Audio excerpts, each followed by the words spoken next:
Now on BBC Two, Powerful Ambitions in History File.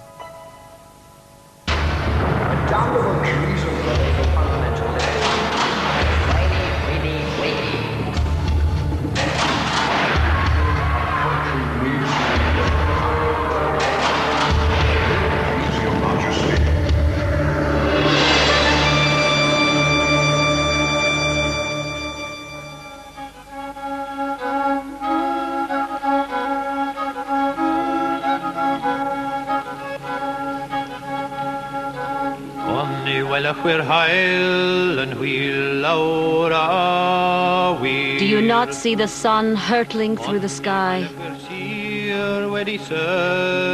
Do you not see how the stars have fallen? Do you not see that the world is ending? O God, that the sea would cover the land. A lament sung by a Welsh bard in the year 1282. For the nation of Wales was no more. King Edward I of England had marched on Prince Llewellyn of Wales and conquered his lands. But why? What had caused such brutal conflict between the English and the Welsh? That's not difficult. What caused the conflict? Llewellyn caused the conflict. His pride, his ambition. He drew all Wales behind him, and then, instead of kneeling respectfully before our King Edward, he goaded him, mocked him. Llewellyn broke the peace. Ask anyone. Ask anyone? Try asking the Welsh. Now look you, who invaded who? Did Llewellyn invade England? I think not. Edward invaded Wales. Couldn't stand how powerful we'd become, wanted to crush us like an ant between his fingers, steal our lands, our dignity. Your King Edward was the cause. Rivalry between England and Wales was as old as the hills. It didn't start with Edward and Llewellyn. The Welsh chieftains in their mountainous retreats had long been a thorn in the side of their powerful English neighbors. They were forced to call the English kings overlord. But Wales remained a separate country. It had its own laws, its own language. There was tension, misunderstanding. The very word, Welsh. It's an old English word. It means foreigner, because that's what they are. Well, I mean, they do things differently. They shave all their body hair, except for their moustaches, little droopy things. And they live in tribes. And they're always polishing their teeth with sticks of hazel till they shine like ivory. And they marry their own flesh and blood. It's shocking. Always spawning bastards left, right and centre, playing havoc with the laws of God. They're barbarians. They're not respectable. This was an English view of the Welsh. But what were they really like? How would the Welsh answer such prejudice? Well, we don't trade much. There's no shipping or industry. We have no towns or villages. Rather, we live in solitary wattled huts on the edge of forests.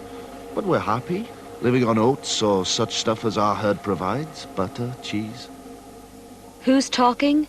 Gerald of Wales, a monk who toured the country in the late 12th century. His father was a Norman knight, but his mother was of royal Welsh stock. The Welsh are wonderfully hospitable. You just walk into someone's home, hand over your weapons, and they'll give you a bowl of water in return to wash your feet. That means you're their guest. Don't expect food to set your mouth watering, but when they play their instruments to accompany the meal, they delight the ear with the sweetness of their music, singing epic songs of the deeds of their grandfathers and great-grandfathers. This was a Wales unchanged for centuries. And bar a few border raids, it hardly posed a threat to England. So what made Edward invade? The answer? The rise of Llewellyn.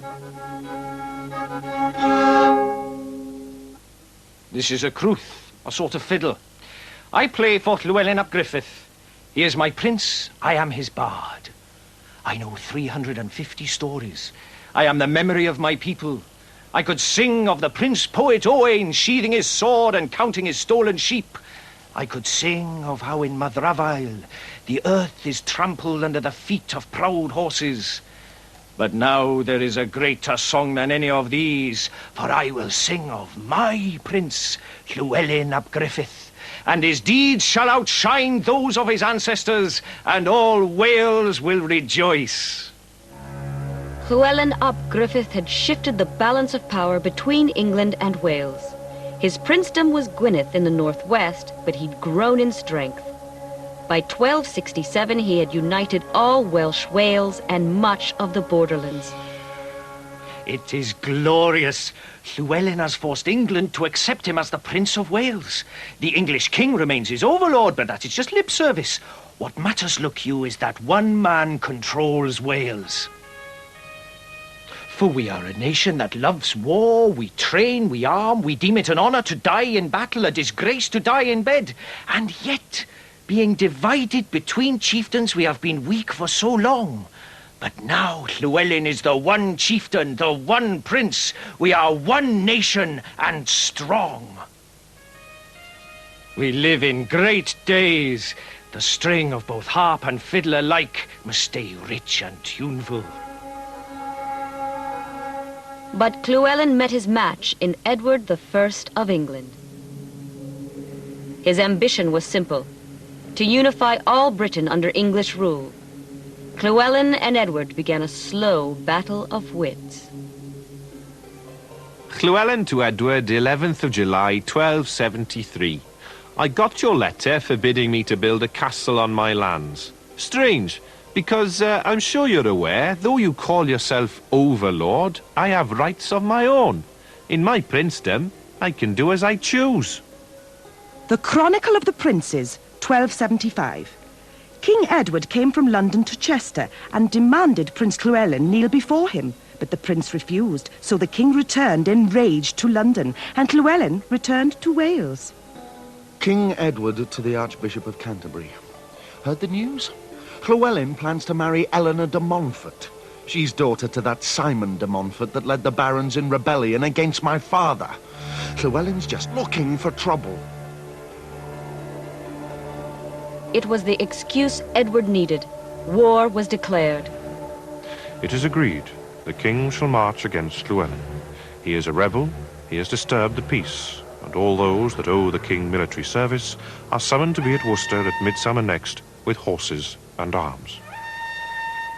All right, in your line! Forward, march! You should have been there. The market square at Worcester. What a sight. The whole feudal muster. Earls and knights, sergeants and footmen. A babble of tongues. English, French, soldiers brought in from Flanders. The town was packed to groaning. And there were carts lent by the abbeys, laden with barrels of silver pennies for the soldiers' pay, corn from Ireland, wagons even with picks and axes and crossbow bolts, flags, marvellous. And then the off, and we all march west, and there's dust flying, and we're all laughing, and chaplains are singing psalms. Well, I went, 'cause healing's my trade. Head lice, toothache, wounds gone bad, and war is good for business. Needs be, I'll patch up the whole army. I wouldn't have missed it for the world. The English axemen forced roads through the Welsh forests. Edward's 15,000 foot soldiers moved like whole towns on the march. In two campaigns in 1277 and 1282, the English hemmed in Llewellyn from east and south, leaving him little room to maneuver.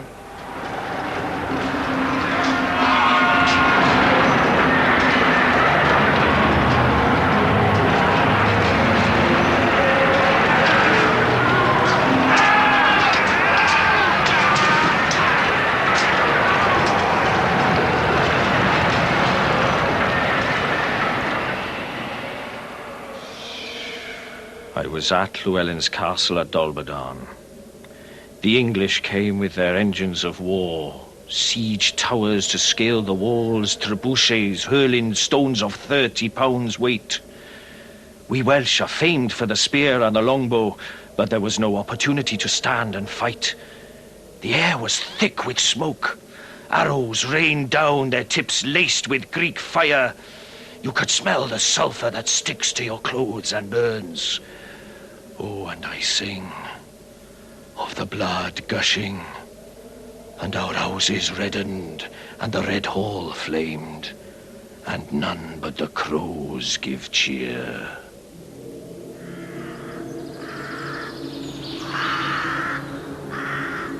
What of Prince Llewellyn? He broke south to find new support, but was caught in a skirmish with English troops.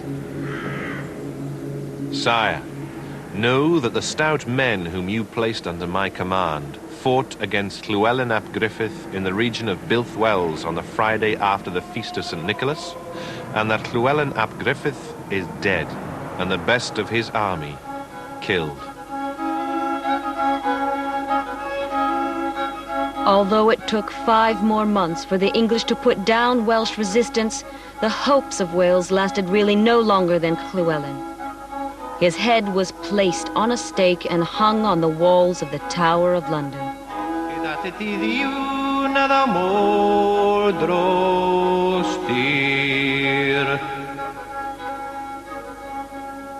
For the Welsh, what now?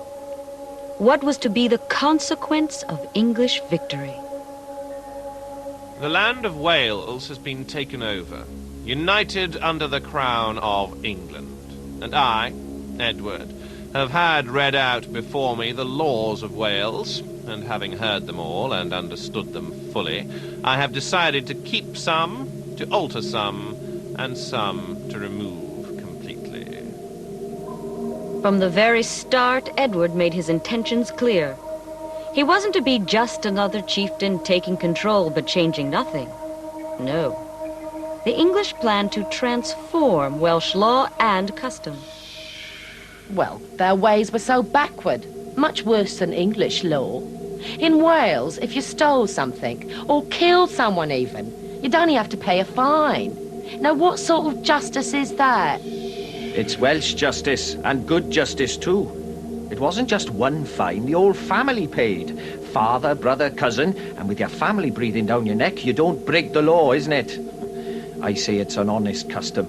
I tell you what's barbarous. Hanging every petty thief from a gallows tree like you do in England. Now that's barbarous, look you. The Statutes of Wales had cancelled centuries of Welsh custom at a stroke. Their aim was to make the barbarous Welsh behave as the English behaved. The Archbishop of Canterbury urged the king, We have to convert them. We must force them to live in towns and insist they send their children to England to acquire some manners and a little scholarship. but worse. The Statutes of Wales branded the Welsh as second-class citizens, mere Welshmen. We cannot use our Welsh language in their courts. No Englishman can be condemned on the oath of a Welshman alone. Our lands are taken from us. We are repaid, of course, with mathematical precision. For every fertile acre stolen, we get 1 dead acre on some godforsaken mountainside where the rain bites and a goat can find no foothold. But I tell you what hurts most. The sight day by day of their castles rising before us. These castles make us slaves, and the whole Welsh nation lies broken before these mocking reminders of English triumph.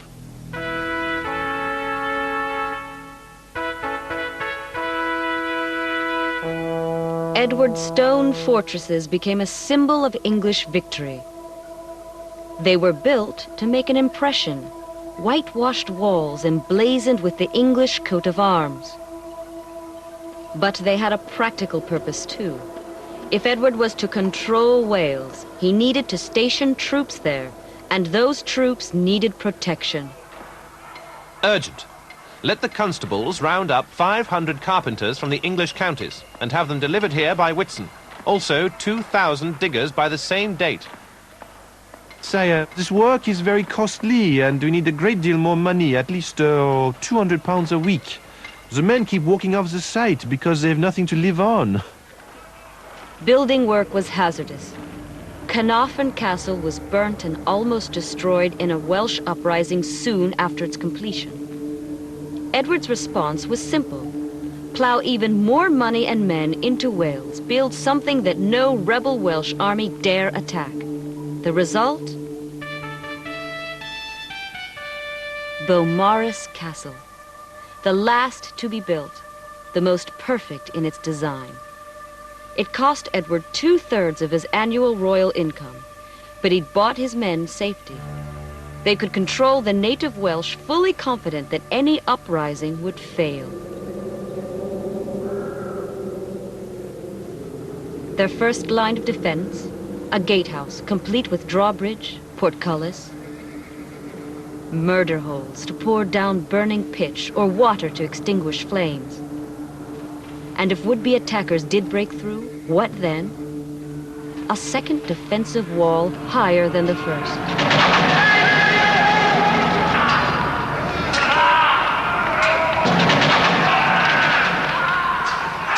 These areas between inner and outer walls became known as killing grounds. Only sheer force of numbers could have taken this castle. Casualties would have been massive. Men sacrificed with little chance of success. No one took the risk. In Edward's lifetime, Beaumaris was never attacked. The castle kept an uneasy peace. Weary guards, watching, waiting. Let 40 men-at-arms be posted on the east wall, of whom 15 must be crossbowmen and 1 an armourer. There shall be a carpenter, a mason, a smith, and let the others serve as watchmen and caretakers and so forth. I come in the castle, once a week? The garrison needs medicine. I'll sit in the guardroom and dish out ointments for foulness of breath or for the ridding of worms in the hands and legs. Or I'll mix pork grease with smoke of earth for the guards to rub on their feet if they're blistered. Or we just sit and talk. They say there's to be another war against the Scots this time. And that's cause for alarm, because maybe the king will pull troops away from Wales. And, well, you know, Welshmen are Welshmen. We'll have to watch them all the more closely. English settlers had moved to Wales in their thousands. Under the protection of the garrisons, they built themselves towns and set about growing rich at Welsh expense. The Welsh were forced to bring their goods to English markets, but they couldn't carry weapons there, nor stay after nightfall. The English had hoped that conquest would lead to unity, but was Welsh pride ever truly conquered? Shall I sing one final song? Of an eagle that lives in the mountains of Snowdonia, and on feast days he perches on a jagged stone and sharpens his beak, waiting to satisfy his hunger on the bodies of dead men. And so sit we, mere Welshmen, sharpening our beaks, waiting. And I tell you this, though our nation now be weakened by our enemy, it'll never be destroyed. And whatever else may come to pass, on the day of judgment, it will be none other than a Welshman, and speaking Welsh, that will give answer to God for this small corner of the earth.